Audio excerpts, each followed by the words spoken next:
Love it, hate it, but you got to use it. Joining us this morning is BART Board President Bevan Dufty.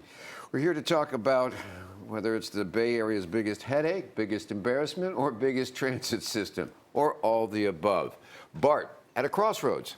Your general manager is heading out the door, your police chief has already taken a hike, and your operations manager, who oversees the entire engineering system, has recently left. You have quite a hole at the top of that organization. What's going on? Well, our general manager was with us for 8 years. That's long for the 5th largest transit system in the country. And we have a great internal candidate, and we are looking nationally. I'm talking about the whole sea shift. What is going on at BART that has all these people exiting? I just think they're boomer generations. For me, what's the turning point for BART right now is that we're putting forward a budget that's the biggest investment in public safety that we've seen in generations at BART. And obviously, we needed to do it. We had a 14% decline in customer satisfaction. When you talk public safety, are you talking about trains moving safely, or are you talking about passengers and behavior on BART?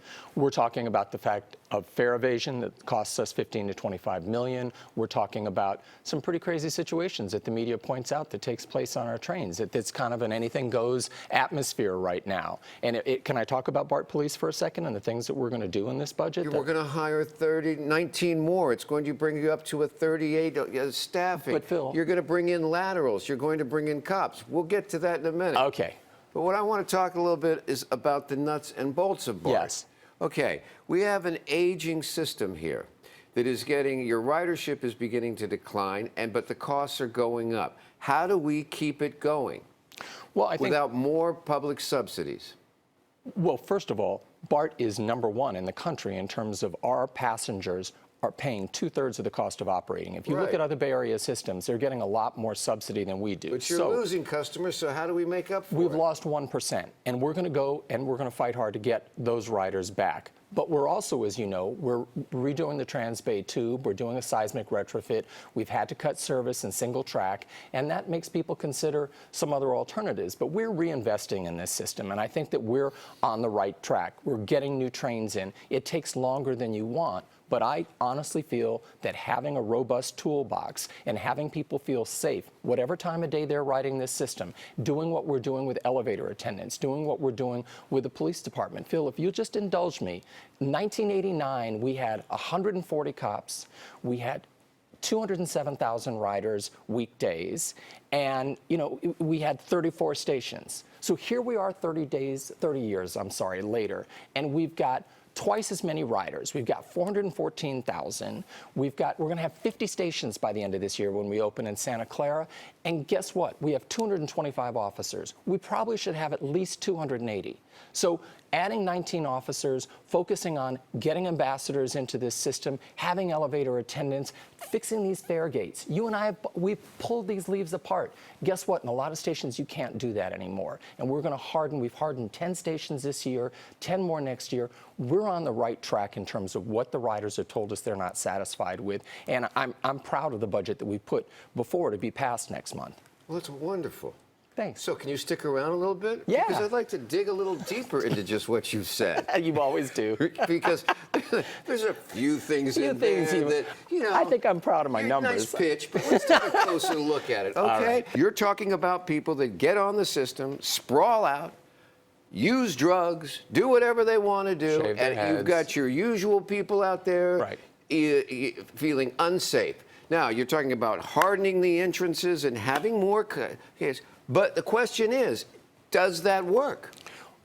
I think it will. I think that for a lot of riders, they agree that making the system more difficult to evade is a positive thing. But the reality is, we opened up these 2 new canopies in downtown San Francisco. I take a ton of heat because the one at 7th and Market has got a ton of drug dealing around it. So we sat down with the captain at Tenderloin Station. I came out, I went to a show this week, and guess what? There was a police car parked right next to that canopy. The reality is in San Francisco, I'm talking and meeting with the mayor's office, we need their support. Around the Bay Area, we need mental health services. We need them to pony up. BART is a transit agency, and I think that the local governments around us and county governments, they ought to be supporting us. And this is something we've talked about. But I'm getting ready to go out and start calling some of these local government people, call them out on the fact that the problems we're having are problems that they're not dealing with, and they need to step up. That's a good point.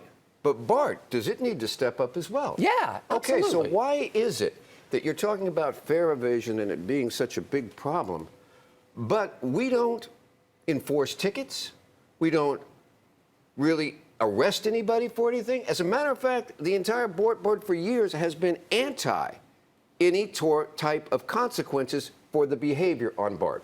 So we've had a program stand up. Our general manager put it together where managers in our system, some of our top brass in BART, has been going out 4 in the morning, from 4 till 9:30 or 10 in the morning with BART police officers. I've gone and done it. Phil, let me tell you, focused on the 4 downtown stations. 2/3 of the people that ride BART every day either get on or get off in those 4 downtown stations. And we have had people at the fare gates. I have been there with you. Okay, and but that's the people working. are still there, passed out. The people are still on the trains doing what they're doing. Everybody stands around and says, rather than consequences, can we get you help? Can we get you help? But if the person says no, it's hands off.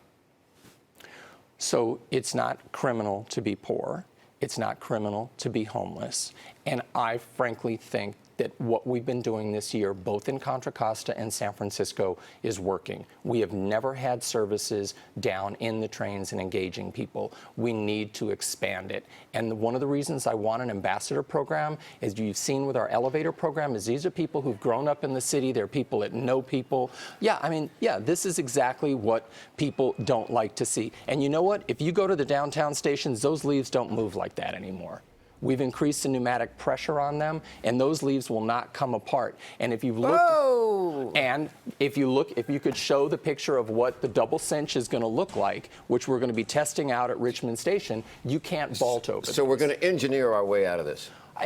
Everything. It's a big toolbox, right, Phil? There's a lot that needs to be fixed at BART. It's not one answer. Does that toolbox include a hammer? Yes, it does. Okay, you might want to use it every and once in a while. And a few screws, but you can't use them together. Well, you got a few screws loose. Get a screwdriver. Okay. Bevan Dufty on the subject of BART.